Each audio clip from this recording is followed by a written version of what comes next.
Tuhan, Bapak Ibu, saudara-saudara dimanapun berada yang mendengarkan siaran firman Tuhan pada hari ini dengan topik suffering atau penderitaan. Suffering ada S-nya kalau bahasa Inggris, di mana artinya penderitaan-penderitaan. Tentu penderitaan karena mengikut Tuhan, bukan penderitaan karena dosa. Pada minggu yang lalu kita telah mendengarkan firman Tuhan lewat gembala sidang kita, Bapak Gembala Sidang Bapak Justin Sinaga, mengenai penderitaan. Penderitaan bertujuan untuk mendorong pertumbuhan kedewasaan rohani kita, untuk mempersiapkan kita kepada panggilan dan rencana Tuhan. Bapak Ibu Saudara, ada rencana Tuhan, ada panggilan Tuhan, sehingga Tuhan menyelamatkan saya dan saudara. Ada tujuan Tuhan. Tentu tujuan yang terakhir adalah surga yang kekal. Dan yang kedua, penderitaan dapat membawa kita kepada kesempatan yang lebih baik. Kita punya kesempatan bertumbuh dalam Tuhan. Kita punya kesempatan berubah di dalam Tuhan. Itulah maksud penderitaan. Penderitaan membuat kita semakin baik, semakin diberkati Tuhan, semakin dewasa.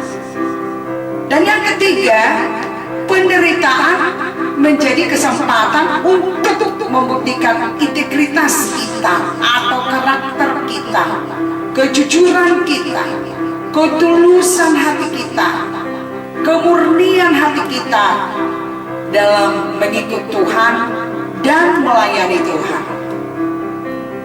Dan yang keempat, penderitaan dapat membuat kita semakin menyadari bahwa Tuhan tidak pernah meninggalkan dan melupakan kita. Kita yakin baik dalam menderita, baik dalam berkat, Tuhan tidak pernah meninggalkan saya dan saudara. Tuhan selalu menyertai kita. Firman Tuhan berkata, sekali-kali Aku tidak pernah meninggalkan kita.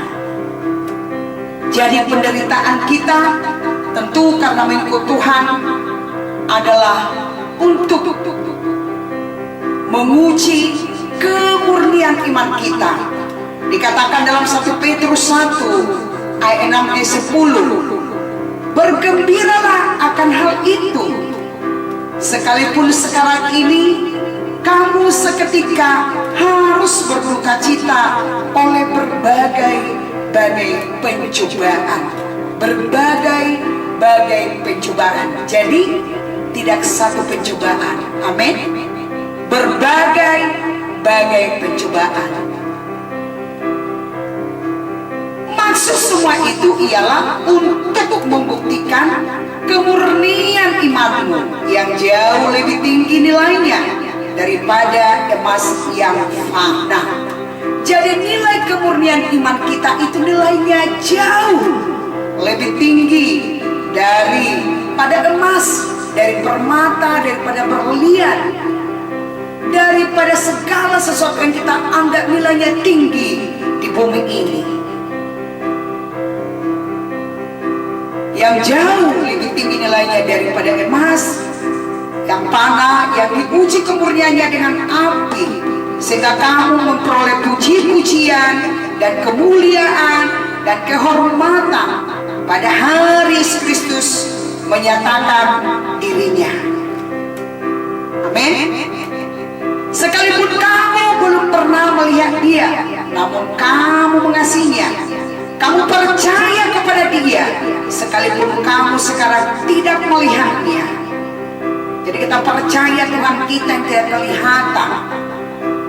Kita mendapat pujian kelak dari Tuhan kita, dari Yesus, apabila kita menang menghadapi pencobaan-pencobaan dalam hidup kita.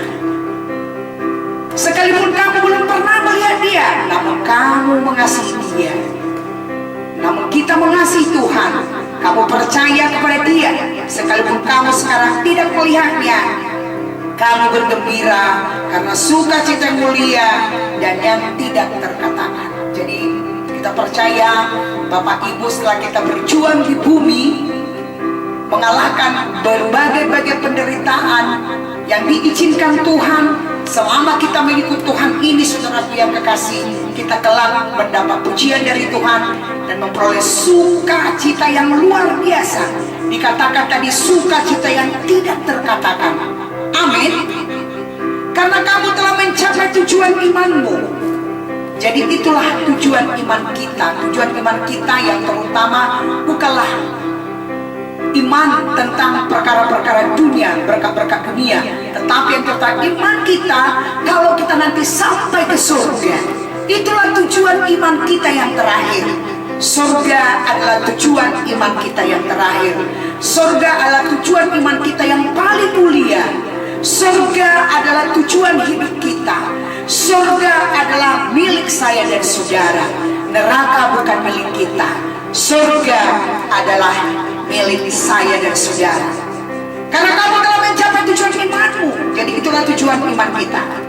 Keselamatan itulah yang diselidiki dan diteliti oleh nabi-nabi yang telah bernubuat tentang kasih karunia yang diuntukkan bagimu.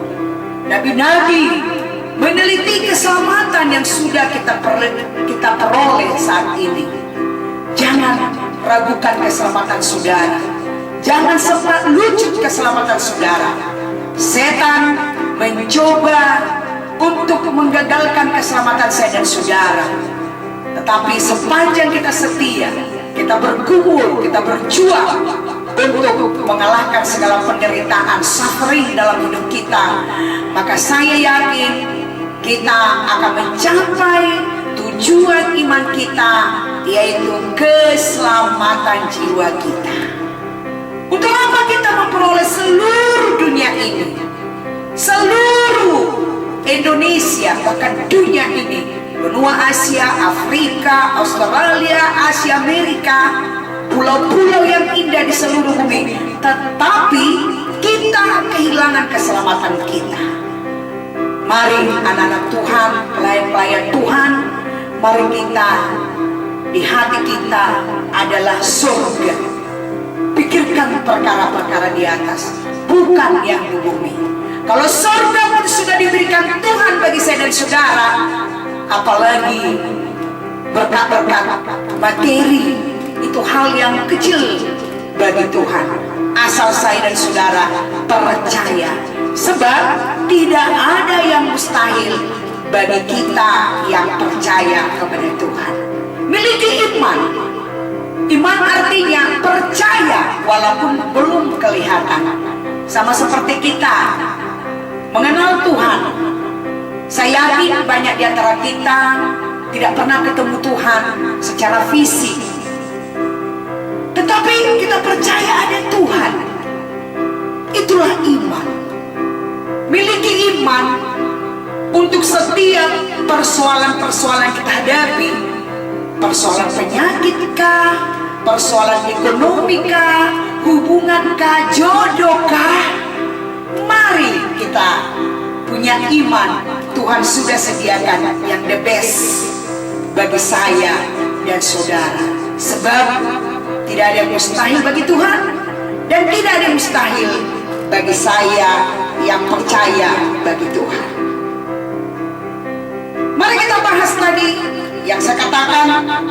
Yang keempat, penderitaan dapat membuat kita semakin menyadari bahwa Tuhan tidak pernah meninggalkan dan melupakan kita.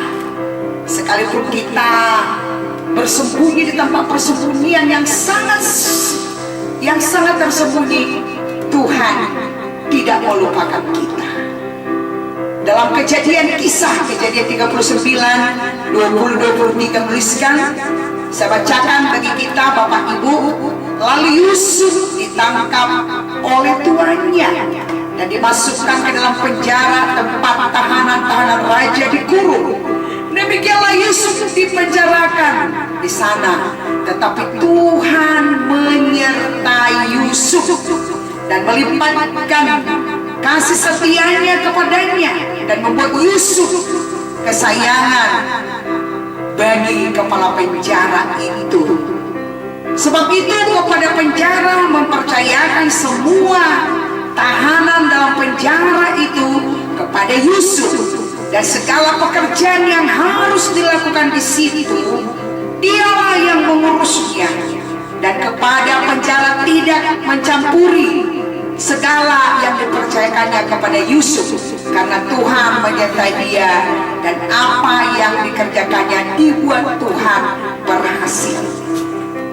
Dalam Kejadian 39 ayat 1 sampai 2 dituliskan, adapun Yusuf telah dibawa ke Mesir, dan Potifar seorang Mesir, pegawai istana Firaun, kepada pegawai raja membeli dia dari tangan orang Ismail yang telah membawa dia ke situ. Tetapi Tuhan menyertai Yusuf sehingga ia menjadi seorang yang selalu berhasil dalam pekerjaannya. Maka tinggallah ia di rumah tuannya orang Mesir itu. Ayat ini berkata bahwa Tuhan menyertai Yusuf, tentunya ini berarti di dalam penjara sekalipun Tuhan beserta Yusuf. Kemanapun Yusuf pergi, Tuhan pergi bersama dia. Tuhan ada bersama Yusuf dalam keadaan baik maupun tidak baik. Tuhan menyertai dan saya dan saudara kemanapun kita pergi, dimanapun kita berada, Tuhan menyertai saya dan saudara. Ingat dalam Ibrani 13 ayat 5b sampai 6 berkata, aku sekali-kali tidak akan membiarkan engkau, dan aku sekali-kali tidak akan meninggalkan engkau. Ayat 6, sebab itu dengan yakin kita dapat berkata, Tuhan adalah penolongku, aku tidak akan takut. Apakah yang dapat dilakukan manusia terhadap aku? Bapak, Ibu, Saudara, pelayan-pelayan semua, mari kita percaya penyertaan Tuhan. Ada banyak orang Kristen, dia lebih menyadari kehadiran setan